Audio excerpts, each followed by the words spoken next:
possibility that could have been chosen at random. I imagine an author going on a treasure hunt through the books in Borges' Library of Babel, an author who can instantly call up any of the 31,488,000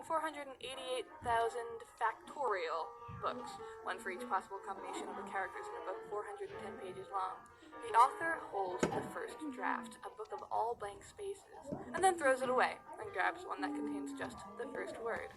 On and on like this, eventually rereading the book and revising it by throwing it away and grabbing one that fixes the spelling error, or holding two books that are the same except for one word and trying to decide between them.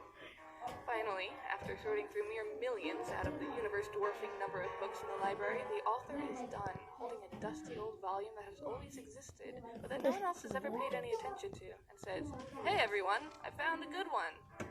On its own, the book has no more meaning than the others around it, but the author found that it connected well with the shapes in their head.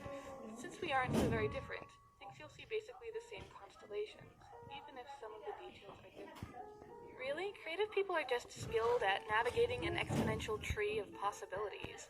Without a lot of practice, they'll be stuck slowly walking up and down just a small number of familiar branches, making artistic decisions based on what's right in front of them. But with enough experience, you know the general structure. You know what would happen if you went a few branches down any path, all at once, without having to actually go there. So you can instantly leap down to interesting destinations that you'd never find if you were going step by step and turned back when the going got rough. Creativity means fearlessly embracing things that seem odd and even random, knowing that if you keep your brain open, you'll eventually find the connections. I'm gonna go ahead and play some Schoenberg now, since he's the one who came up with this 12-tone thing. Wait, Schoenberg is copyrighted? Schoenberg?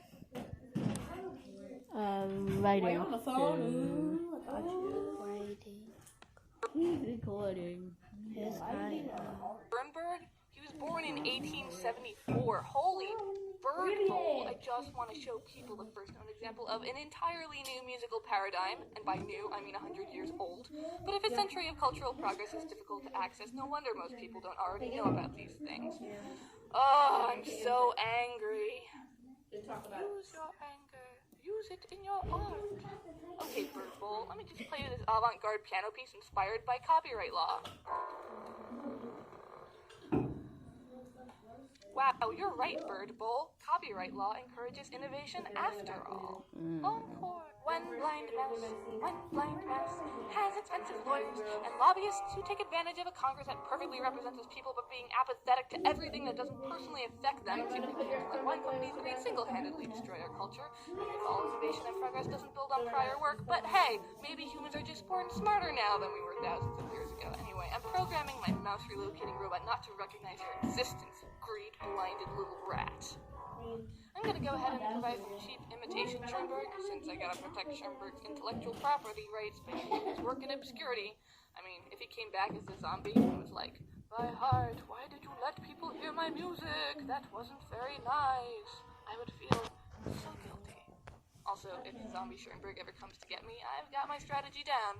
He had such severe triskaidekaphobia that he would literally worry himself sick over 13-ish things and ended up dying on Friday, July 13th, 1951. So I just count slowly to 13 and then stop. Maybe make as if I'm about to say 14 and then change my mind. What, zombie Schoenberg, you gonna eat me before I get to 14?